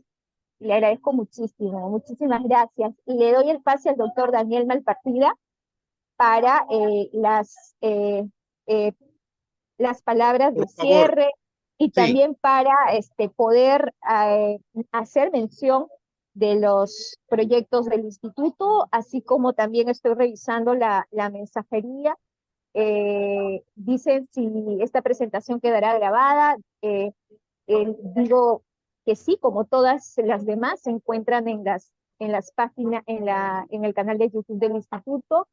Eh, Hay una mención aquí, María, Daniel, Gerardo. Bueno, Andrés Felipe nos ha estado acompañando, nuestro colaborador constante y permanente del instituto, Andrés Felipe Pérez Velasco, con palabras de agradecimiento al maestro, y además dice excelente cómo explica esa institucionalización de la imagen abstracta del ser humano. Muchísimas gracias por tu participación, Andrés Felipe Pérez Velasco. Doctor, no hay otra pregunta formulada en mensajería, entonces le doy el pase a usted para lo que crea pertinente, doctor Daniel Malpartida.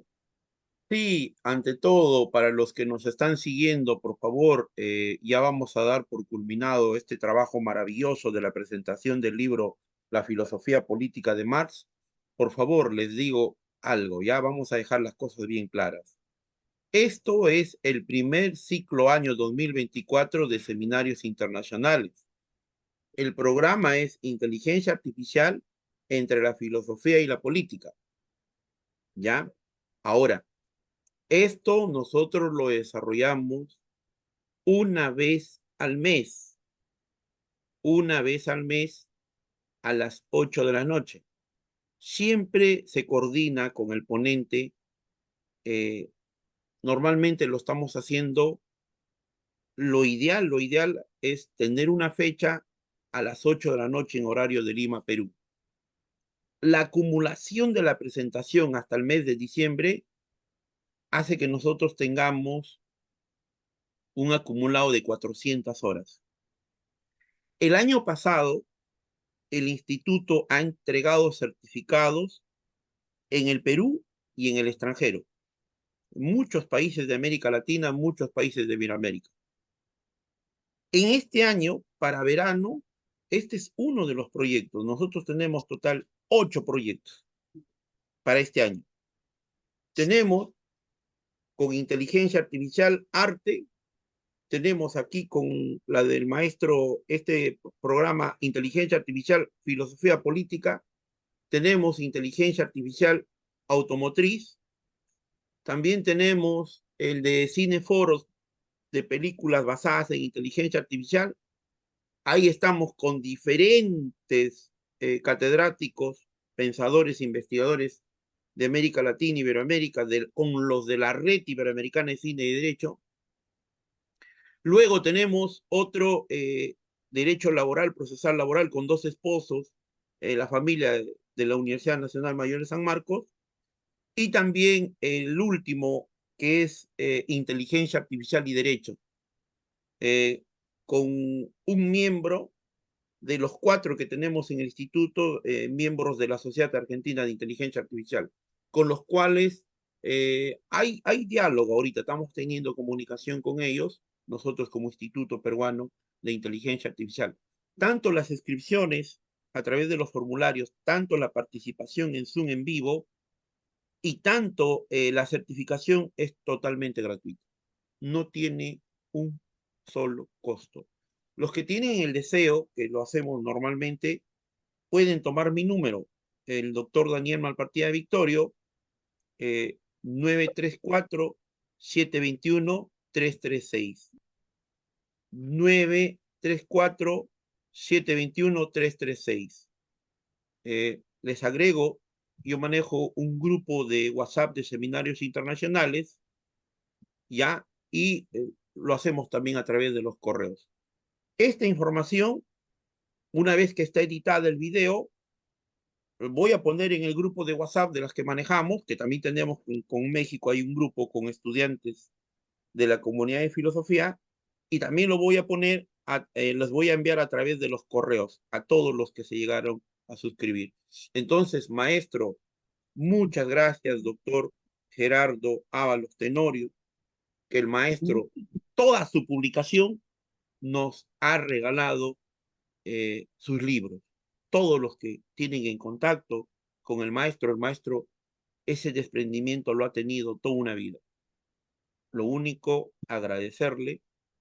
Entonces, María Beatriz, palabras de despedida con el maestro. Te cedo la palabra, doctora María Beatriz. Así es, así es. Es un gran honor, es un privilegio siempre poder coincidir con el doctor Ábalos Tenorio, siempre tan estimulante las disertaciones que él presenta hoy, ha presentado su libro, y son tantos los tópicos en los que podemos reflexionar.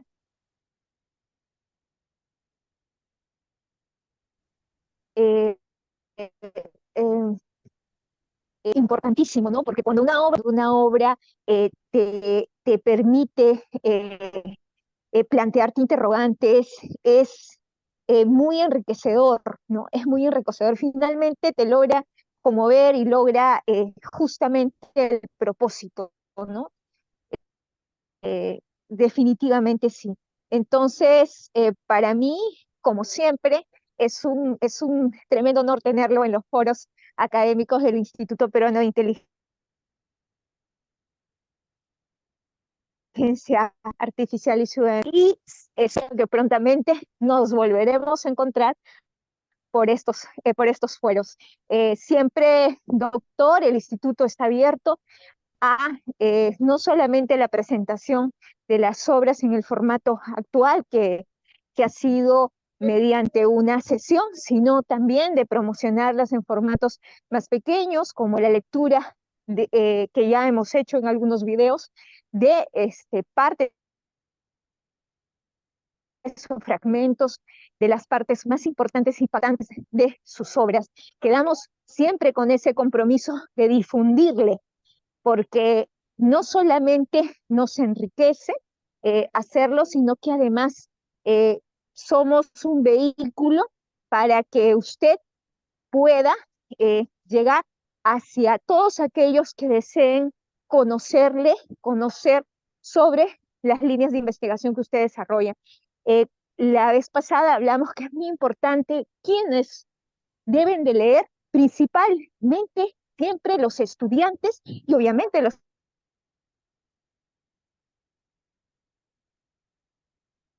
profesionales, pero los estudiantes, de eso que usted ha dicho, el facilismo de los videos, los formatos de repente que se realizan de una manera poco académica y recurrir a, digamos, los mismos formatos, pero que vengan de fuentes confiables. El instituto lo es. Entonces, vamos a trabajar esos formatos. El doctor Daniel Malpartida también ha hecho mención de ello y podemos hacerlo y podemos continuar haciéndolo y será un placer hacer los pequeños formatos de video para presentar lo más impactante de su obra, lo que usted crea pertinente para poderlo difundir.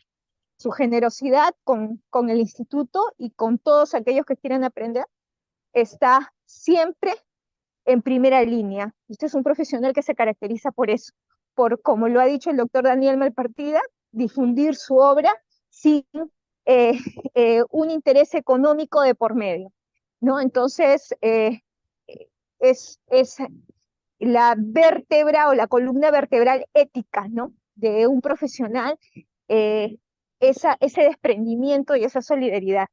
Yo le mando un fuerte abrazo, doctor, y le agradezco Muchas infinitamente gracias. por la generosidad de su corazón. Muchísimas gracias. Muchísimas gracias, Beatriz. Qué lindas palabras. Muchísimas gracias. Muchas gracias.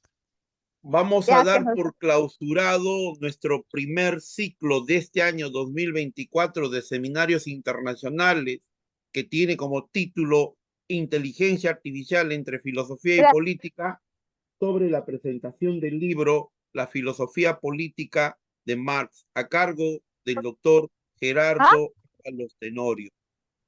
Solamente recordar, ¿Qué hora es? María, te cedo la palabra, doctora María Beatriz. Continúe. Ya apagó María. su micrófono. Ya. ¿Me escuchas, María? María. Uy, ya se Te cedo la palabra, Sí, doctora. no, con cierta dificultad, doctor. Me parece que es el tema del micrófono que está activado. Usted estaba con las palabras de cierre. Yo he terminado mi intervención agradeciendo a todos los participantes y al doctor Ábalos Tenorio. Un gran abrazo para todos. Gracias, un gran abrazo. Sí, Gracias. solamente yo me voy a recordar cuando estábamos con María Beatriz en la maestría y en el doctorado, y yo escuché una presentación del doctor Gerardo Ábalos Tenorio, y yo trataba de entender mi tesis de filosofía de la técnica, de la tecnología, en relación al aporte de Marx, y tenía que haber recurrido a Hegel. Y yo decía, tengo que ubicar en América Latina uno que me ayude a entender, porque hay cosas que no entendía en mi momento. Entonces advierto yo una ponencia, y justo era el doctor Gerardo Ábalos Tenorio. Desde el primer momento, me acuerdo de buenos años, mira María Beatriz, la materia de doctorado, que yo le escribí, el doctor me accedió, toma todo mi material, sin decirme que esto tiene un precio, que esto tiene un costo, que esto...